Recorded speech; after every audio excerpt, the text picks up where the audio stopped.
An in and out job. I had known Mimi for 3 hours, about 100 text messages, and 1 boob pic. It was past 11 p.m. and I was wandering around an empty neighborhood in Ville, looking for the house number 14B. Half an hour later, I was in her apartment. We had arranged that she'd leave the main door and her front door open, lights out, naked in the bed, no talking. I entered, took off my jacket and shoes, took off my pants, hoodie, shirt, socks, and felt my way through her apartment.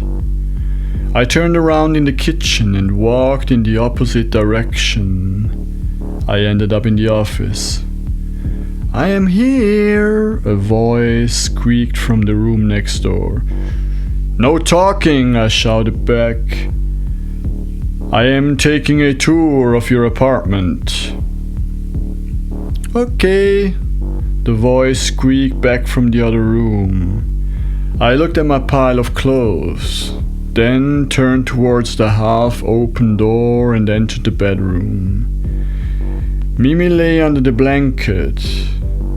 I positioned myself behind her and stroked my hand down her back. She sighed slightly and I continued. Mimi felt completely different than I had pictured her during the train ride. Then she was on all fours before me, myself behind her, and she was moaning loud and shook herself like a wet Labrador. All of a sudden she collapsed onto the bed and catapulted me from my kneeling position into the air and backwards out of bed. I lay on the floor, somewhat glad I had slipped out of sight for a moment. "Mimi," I instructed her peremptorily, "I'm going to take a shower now, and you stay right where you are. Make no sound and you keep the lights out, okay?" "Okay," she squeaked. I stood in the bathroom, then I stood in the office again, then I was under the shower. "Why are you showering in the dark?" Mimi switched the lights on.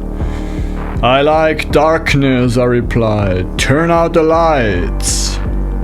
Mimi switched the lights out again. "Can I join you under the shower?" she asked. "No, you just give me a moment here alone," I said. "I am not even welcome in my own shower," I heard her murmuring as she left the bathroom.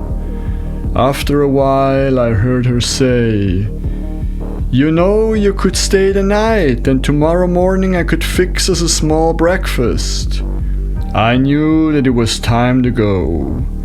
It was time to go for reasons no one is ever gonna teach you.